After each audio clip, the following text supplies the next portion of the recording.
India के विमान की थाईलैंड में हुई इमरजेंसी लैंडिंग। प्लेन क्रैश के बाद यूएस ब्रिटेन ने भारत भेजी स्पेशल टीम। इजराइल ने ईरान के परमाणु ठिकानों को किया तबाह। ट्रंप ने 5 लाख अप्रवासियों को दिया अमेरिका छोड़ने का आदेश। ईरान पर हमले के बाद साइप्रस क्यों गए नेतन्याहू। नमस्कार, मेरा नाम है शालिनी और आप देख रहे हैं द न्यूज़ 15। स्वागत है आपका हमारे खास प्रोग्राम दुनिया के हालचाल में। चलिए नजर डालते हैं इन बड़ी खबरों पर विस्तार से। थाईलैंड में एयर इंडिया के विमान की इमरजेंसी लैंडिंग हुई है। बताया जा रहा है कि बम की धमकी मिलने के बाद थाईलैंड के फुकेट एयरपोर्ट पर इस विमान को आपात स्थिति में उतारा गया। विमान में कुल 156 यात्री सवार थे। यह विमान थाईलैंड के फुकेट से दिल्ली आ रहा था। जानकारी के मुताबिक विमान के उड़ान भरने के बाद बम की धमकी मिली, जिसके बाद हड़कंप मच गया। सुरक्षा एजेंसियां चौकस हो गई और विमान की फुकेट एयरपोर्ट पर इमरजेंसी लैंडिंग कराई गई। जानकारी के मुताबिक फुकेट से दिल्ली जा रही एयर इंडिया की फ्लाइट AI 379 के पायलट ने विमान में बम होने की सूचना मिलने पर फुकेट इंटरनेशनल एयरपोर्ट पर लैंडिंग की इजाज़त मांगी। विमान में कुल 156 यात्री सवार थे। विमान में बम की सूचना मिलने पर फुकेट इंटरनेशनल एयरपोर्ट पर अफरा तफरी मच गई। तुरंत इमरजेंसी सिस्टम को एक्टिव कर दिया गया और विमान की इमरजेंसी लैंडिंग कराई गई। थाईलैंड के परिवहन मंत्रालय ने बताया कि एयर इंडिया की flight AI 379 Phuket international airport सुरक्षित रूप से लैंड कर गई। आवश्यक सुरक्षा प्रोटोकॉल के तहत एक्शन लिया जा रहा है। एयरपोर्ट पर विमान की जांच की जा रही है।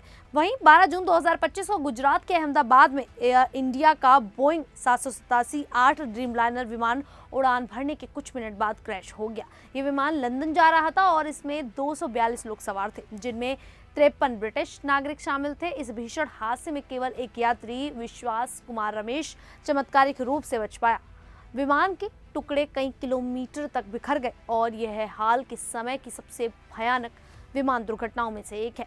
हादसे पर दुनिया भर से संवेदनाएं व्यक्त की गई। अमेरिकी राष्ट्रपति डोनाल्ड ट्रंप ने इसे विमानन इतिहास की सबसे दुखद घटनाओं में से एक बताया और हर संभव मदद का वादा किया। ब्रिटेन प्रधानमंत्री कीर स्टारमर, किंग चार्ल्स और विदेश मंत्री ने भी गहरा दुख जताया। ब्रिटेन की AAIB और अमेरिका की NTSB और FAA ने जांच के लिए अपनी विशेष टीमें भारत भेजने का ऐलान किया। ये टीम भारत के AAIB के साथ मिलकर हादसे के कारण की जांच करेंगी, जो ICAO नियमों के तहत होगी। भारत सरकार ने भी उच्च स्तरीय जांच की शुरुआत की है और विदेशी सहयोग का स्वागत किया है। शुरुआती जानकारी से तकनीकी खराबी की आशंका है, लेकिन पूरी सच्चाई जांच के बाद ही सामने आएगी। तो वहीं दूसरी तरफ 13 जून 2025 को इजराइल ने ईरान के सैन्य और परमाणु ठिकानों पर बड़ा हमला किया। इसका उद्देश्य ईरान की सैन्य ताकत और परमाणु हथियार बनाने की कोशिश को रोकना था। इजरायली वायुसेना ने शुक्रवार सुबह तेहरान और अन्य शहरों में बमबारी शुरू की। ईरानी मीडिया ने बताया कि हमले से कई जगह आग लग गई और इमारतें नष्ट हो गई। इजराइल के प्रधानमंत्री बेंजामिन नेतन्याहू ने कहा है कि इस हमले में ईरान के परमाणु वैज्ञानिकों और सैन्य अधिकारियों को निशाना बनाया गया। इजराइल ने नतांज के परमाणु संयंत्र और बैलिस्टिक मिसाइल केंद्रों पर हमला किया, जिससे ईरान का परमाणु कार्यक्रम कमजोर हो गया। नेतन्याहू ने इसे इजराइल की सुरक्षा के लिए जरूरी बताया। हमले में ईरान के कई सैन्य और परमाणु ठिकाने तबाह हुए। जहां परमाणु हथियारों पर काम चल रहा था, इससे ईरान के परमाणु कार्यक्रम को बड़ा झटका लगा। नेतन्याहू ने अमेरिकी राष्ट्रपति डोनाल्ड ट्रंप का धन्यवाद किया, जिनकी नीतियों ने इजराइल को यह कदम उठाने की हिम्मत दी। हालांकि ट्रंप ने कहा कि वह बातचीत से मसला हल करना चाहते थे। ईरान ने जवाबी हमले की धमकी दी है, जिससे मध्य पूर्व में तनाव बढ़ गया है। कई देशों ने इस हमले की निंदा की और शांति की अपील की। यह हमला क्षेत्र में युद्ध का खतरा बढ़ा सकता है। तो वहीं 13 जून 2025 को अमेरिकी राष्ट्रपति डोनाल्ड ट्रंप की सरकार ने क्यूबा, हैती, निकारागुआ और वेनेजुएला से लाए लगभग 5 लाख अप्रवासियों को अमेरिका छोड़ने का आदेश दिया। ये लोग बाइडेन प्रशासन के CHNV प्रलोप कार्यक्रम के तहत अमेरिका आए थे, जो उन्हें 2 साल तक रहने और काम करने की इजाजत देता था।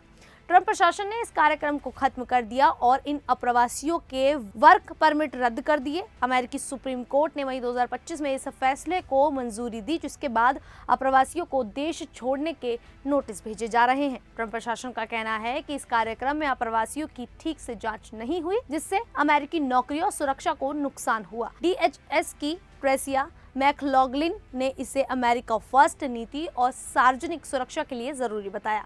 इस फैसले से निर्माण और स्वास्थ्य जैसे क्षेत्रों में कर्मचारी की कमी हो सकती है। उसी दिन ट्रंप ने खेतिहर मजदूरों को निर्वासन से बचाने का आदेश भी दिया। वहीं 13 जून 2025 को इजरायल ने ईरान के सैन्य और परमाणु ठिकानों पर हमला किया, जिसके बाद यह अफवाह उड़ी कि इजरायली प्रधानमंत्री बेंजामिन नेतन्याहू और उनका परिवार देश छोड़कर चले गए। नेतन्याहू का आधिकारिक विमान wing of join Ben Gurion हवाई अड्डे से उड़ान भरता देखा गया, लेकिन यह कहा गया इसकी पुष्टि नहीं हुई। टाइम ऑफ इजरायल ने फ्लाइट रडार के हवाले से इसकी जानकारी दी। यह बोइंग 767-300 ER विमान 2019 में नेतन्याहू को मिला था। ईरान के सुप्रीम लीडर खामनेई ने हमले की निंदा की और जवाबी कार्रवाई की कसम खाई। ईरान के आर्मी चीफ की मौत के बाद नेतन्याहू और उसका परिवार निशाने पर है। पहले भी 2023 और 2024 में उनके घर पर हमले हो चुके हैं, जिनमें वे बच गए। अमेरिकी राष्ट्रपति डोनाल्ड ट्रंप ने कहा कि वे हमले के खिलाफ थे, लेकिन इजरायल ने यह कदम उठाया। अब ईरान की धमकी से तनाव बढ़ गया है और नेतन्याहू की सुरक्षा को लेकर सवाल उठ रहे हैं। खैर, नेतन्याहू की इस कार्रवाई को लेकर आप लोगों की क्या राय है, आप हमें कमेंट करके जरूर बताइएगा। फिलहाल अभी के लिए इतना ही, फिर हाजिर होंगे ऐसी ही देश और दुनिया से जुड़ी बड़ी खबरों के साथ। तब तक के लिए देखते रहिए द न्यूज़ 15।